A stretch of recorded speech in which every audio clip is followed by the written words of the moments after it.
Hello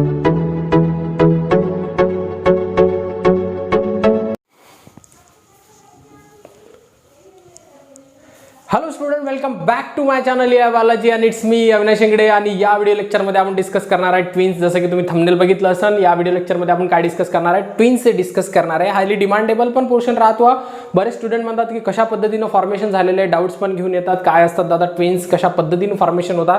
तर या सगळ्या गोष्टी आपण सेपरेट व्हिडिओ बनवलेला आहे. 3 ते 4 मिनिटाचा व्हिडिओ राहील फक्त, पण एक इन्फॉर्मेटिव्ह राहणार आहे आणि इम्पॉर्टंट पण आहे तुमच्यासाठी. ठीक आहे, तर याच्या पहिल्या लेक्चरमध्ये आपण काय डिस्कस केलं ते थोडं कनेक्ट करून टाकू. रिप्रोडक्टिव्ह हेल्थ मधलाच एक टॉपिक आहे हा लास्ट टॉपिकचा, जो की मी सेपरेटमध्ये व्हिडिओ बनवलेला आहे. तर रिप्रोडक्टिव्ह हेल्थचा पण व्हिडिओ पाहून घ्या, जेणेकरून आपला सेकंडचा जो चॅप्टर आहे तो कंप्लीट होण्यास आलेला आहे. जर तो व्हिडिओ जर नसेल बघितला तर या डिस्क्रिप्शन बॉक्समध्ये मी ते जे लिंक आहे ते देऊन देणार. ठीक आहे, तर ट्विन्स कशा पद्धतीने फॉर्म होतात. ठीक आहे, जास्त टाइम न वेस्ट करता आपण चला डिस्कस करून टाकू की ट्विन्स कशा पद्धतीने फॉर्मेशन होत असतात. क्लिअर?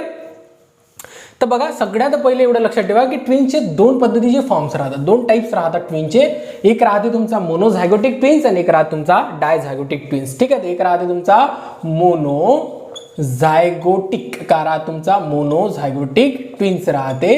ठीक आहे, आणि सेकंड जो राहते तो राहते तुमचा डायझायगोटिक ट्विन्स, का राहते तुमचा डायझायगोटिक, का राहते तुमचा डायझायगोटिक ट्विन्स राहते. क्लिअर? अशा 2 पद्धतीचे ट्विन्स राहतात. आता ट्विन्स म्हणजे डबल रोल होते, याच्यामध्ये पण 2 टाइप्स राहतात, ते आपण पाहणार आहे. मोनोझायगोटिक ट्विन, डायझायगोटिक ट्विन्स. आता एकदम एक्झॅक्टली एक बेसिक लेवल आहे, तुम्हाला माहिती आहे की मोनो म्हणजे एक होते. ठीक आहे, क्लिअर? आणि झायगोट म्हणजे union of male and female gametes. ज्यावेळेस मेल गॅमेट्स अँड फिमेल गॅमेट्सचं फ्युजन होते त्याला झायगोट असे म्हणतात. त्याच्यामधून जे डिप्लॉइड स्ट्रक्चर बनते त्याला झायगोट. मोनोझायगोटिक ट्विन्स म्हणजे नेमकं काय, जे की एका झायगोट पासून फॉर्मेशन केल्या जाईल अशा टाइपच्या ट्विनले मोनोझायगोटिक ट्विन्स असे म्हणतात. आपण डायग्राम सेट पाहणार आहे, त्याचं टेन्शन घेऊ नका तुम्ही. सेकंड आहे तुमचा डायझायगोटिक ट्विन. डाय म्हणजे 2 होते, 2 झायगोट पासून बनलेले जे ट्विन्स राहतात त्याला डायझायगोटिक ट्विन्स असे म्हणतात. क्लिअर? पूर्ण डायग्रामॅटिकली आहे ते, आपण तुम्हाला सगळ्या गोष्टी लक्षात येतील. काय असते मोनोझायगोटिक, काय असते डायझायगोटिक, सगळ्या गोष्टी पाहणार आहे आपण. ठीक आहे, क्लिअर झालं इथपर्यंत? ठीक आहे, तर आपली जशी की तुटीपुटी जे डायग्राम आपण काढत असतो त्या डायग्रामच्या बेसिसवर आपण समजवण्याचा प्रयत्न करू. तर चला इकडे लक्ष द्या. मग काय आता बघा, फिमेल रिप्रोडक्टिव्ह आपण काढू. एवढे इफेक्टिव्ह नाही काढायची आपल्याला, आणि फक्त तुम्हाला कॉन्सेप्ट समजवण्याचा उद्देश आहे. व्यवस्थित पाहून घ्या. फिमेल रिप्रोडक्टिव्ह सिस्टमची डायग्राम काढत आहे मी. फिमेल रिप्रोडक्टिव्ह सिस्टम, एक साईडचा ओव्हिडक्ट माझ्या ना मोठा निघते आणि एक साईडचा जो ओव्हिडक्ट आहे तो लहान निघते. प्रत्येक बारीने या गोष्टी होत राहतात. ठीक आहे, तर थोडं ठीक आहे, कॉन्सेप्ट आहे तुम्हाला ट्विनचे मी डायग्राम पण देऊन देईन. मोनोझायगोटिक ट्विन्स हे राहतात, त्यानंतर डायझायगोटिक ट्विन्स काय राहतात ते पण गोष्टी आपण डिस्कस करणार. ठीक आहे, हे डायग्राम आहे, जास्त मोठी डायग्राम आपण काढणार नाही. ठीक आहे, याला लेबलिंग करून टाका. हे काय तुमची ओव्हरी आहे, काय तुमची ओव्हरी, पेअर ऑफ ओव्हरी राहते, हे पण काय तुमची ओव्हरी आहे. त्यानंतर काय, हे काय तुमची ओव्हिडक्ट आहे, काय तुमची ओव्हिडक्ट, आणि ओव्हिडक्ट पेअरमध्ये राहते. ठीक आहे, तुम्हाला माहिती आहे ओव्हिडक्ट, आणि हा जो असतो हा राहते तुमचा युट्रस, का राहते तुमचा युट्रस, आणि हाच पार्टचं तुम्हाला महत्त्वपूर्ण आहे. ठीक आहे, तर पूर्ण लेबलिंग देऊन देऊ आपण. हे काय तुमचा सर्विक्स आहे, काय तुमचा सर्विक्स, आणि हा राहते तुमचा वजायनल ट्रॅक, का राहते तुमचा वजायना. ठीक आहे, का राहते तुमचा वजायना. क्लिअर? हा राहते वजायना, आणि हा देऊन देऊ आपण. याला म्हणतात फंडस म्हणतात. काय म्हणतात त्याला? फंडस. क्लिअर? सगळ्या गोष्टी झाल्या. आता बघा होते काय याच्यामध्ये, कंडिशन काय पाहून घ्या की तुम्हाला माहिती आहे FSH ज्यावेळेस हॉर्मोन सिक्रेशन होते, ज्याला आपण फॉलिकल स्टिम्युलेटिंग हॉर्मोन्स म्हणतात, FSH फॉलिकल स्टिम्युलेटिंग हॉर्मोन, तर या हॉर्मोन्स कारणानं इमॅच्युअर ओव्हाचं मॅच्युरेशन होते. ठीक आहे, ठीक आहे, इथपर्यंत लक्षात आलं की हे झालं तुमचं मॅच्युअर ओव्हा. आणि मॅच्युरेशन झाल्यानंतर काय होते की इन कंडिशन अननोन रिझनच्या कारणानं तुम्हाला जनरली काय होते की अल्टरनेटिव्ह फॉर्म, म्हणजे बेसिकली काय की या मंथमध्ये या ओव्हरीने जर ओव्हा रिलीज केला तर नेक्स्ट मंथमध्ये हे जे ओव्हरी आहे याचा ओव्हा रिलीज करते. पण इन कंडिशनमध्ये की या हॉर्मोनच्या इन्फ्लुएन्सच्या कारणानं ॲट अ टाइम सेम मंथमध्ये 2 ओव्हा इथून काय होतील, रिलीज होतील. आता हा कॉन्सेप्ट आहे. ठीक आहे, किती ओव्हा रिलीज होत आहे? 2. या ओव्हरीमधून पण एक ओव्हा रिलीज होत आहे आणि या ओव्हरीमधून पण ओव्हा रिलीज होत आहे. ठीक आहे, ओव्हा रिलीज झाला बघा, हा आहे तुमचा ओव्हा, ज्याला आपण एक्स म्हणू. ठीक आहे, एक्स ओव्हा तुम्हाला माहित आहे, आणि हा पण रिलीज झाला तुमचा एक्स. ठीक आहे, जे की आपण ओव्हा पण म्हणू. ठीक आहे, क्लिअर झालं इथपर्यंत? मग काय होईल, इकडल्या साईडनं मेल गॅमेट्स येतील जे की स्पर्म्स आहेत. मेल गॅमेट्स आले, आणि मेल गॅमेट्स तुम्हाला माहिती आहे की मल्टिपल संख्येमध्ये राहतात. काही मेल गॅमेट्स इकडे जातील, काही मेल गॅमेट्स इकडे जातील. क्लिअर? काही मेल गॅमेट्स इकडे गेले, काही मेल गॅमेट्स इकडे गेले. म्हणजे बेसिकली काय की हे जे मेल गॅमेट्स आहे, हे मेल गॅमेट्स या ओव्हाले फर्टिलाइज करीन, आणि कशाचं फॉर्मेशन होईल, तुमच्या झायगोटचं फॉर्मेशन होईल. कशाचं? झायगोट. आणि अगेन्स्ट हे पण मेल गॅमेट्स याला फर्टिलाइज करतील, याच्यापासून काय तुमचा झायगोटचं फॉर्मेशन होईल. क्लिअर? इथं झालं तुमचं झायगोट फॉर्मेशन. आता बेसिकली किती झायगोट फॉर्मेशन झाली इथं? 2 झायगोट फॉर्मेशन झाले. ठीक आहे, तर मग या कंडिशनला काय म्हणू शकतो आपण? डायझायगोटिक ट्विन्स. याच्यामधून 2 जे येणारे जनरेशन आहे, 2 जे जनरेशनचा निर्माण होतो आणि बेसिकली याच्यामध्ये विशेषतः काय राहतात, हे वेगवेगळे दिसतात.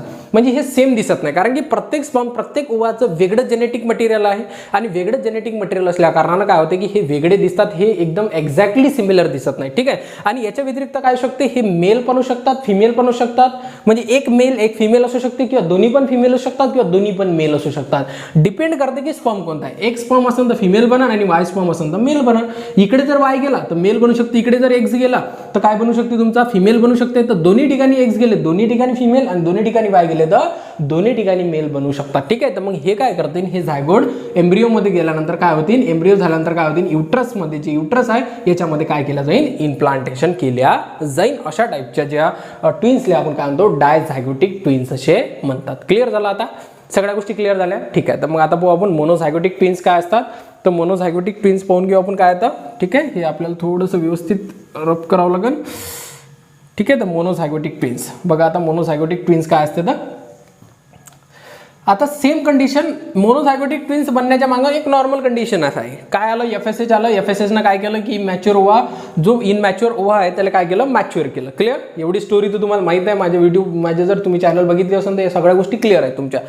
त्यानंतर काय की ज्यावेळेस FSH आलं, काय आलं तुमचा FSH फॉलिकल स्टिम्युलेटिंग हॉर्मोन्स आणि ओव्हाले मॅच्युअर केला आणि ओव्हा काय झाला तुमचा, रिलीज झाला. आणि रिलीज झाल्यानंतर सेम कंडिशन काय तुमचं इकडल्या साईडनं मेल गॅमेट्स येतील आणि मेल गॅमेट्स आल्यानंतर जे स्पर्म्स राहतात, स्पर्म्स काय करतील, याले फ्यूज करतील, ज्याला आपण काय म्हणतो, झायगोट म्हणतो. काय म्हणतो आपण त्याला, झायगोट. क्लिअर? झायगोटचं फॉर्मेशन होईल.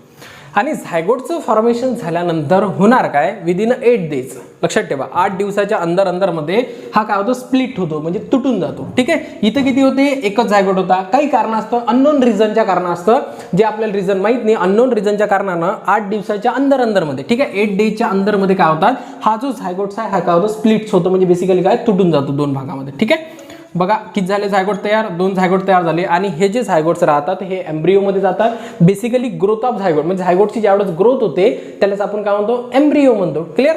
तर मग याचं एम्ब्रिओमध्ये फॉर्मेशन होते आणि एम्ब्रिओमध्ये फॉर्मेशन झाल्यानंतर हे 2 झायगोट काय होतात, इथं इम्प्लांट होतात. काय होतात, इम्प्लांट. कुठे, तुमच्या युट्रसमध्ये. हे तर तुम्हाला माहित आहे.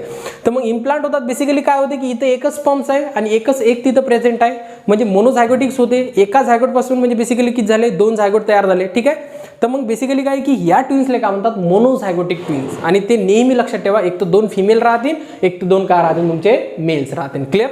इथपर्यंत लक्षात आलं. एक तर 2 फिमेल, एक तर 2 काय राहतील, मेल्स राहतील. आणि हे एक्झॅक्टली सिमिलर राहतात. त्याचं कारण काय की याचं जे जेनेटिक मटेरियल आहे, हे जेनेटिक मटेरियल काय एक्झॅक्टली सिमिलर आहे. क्लिअर?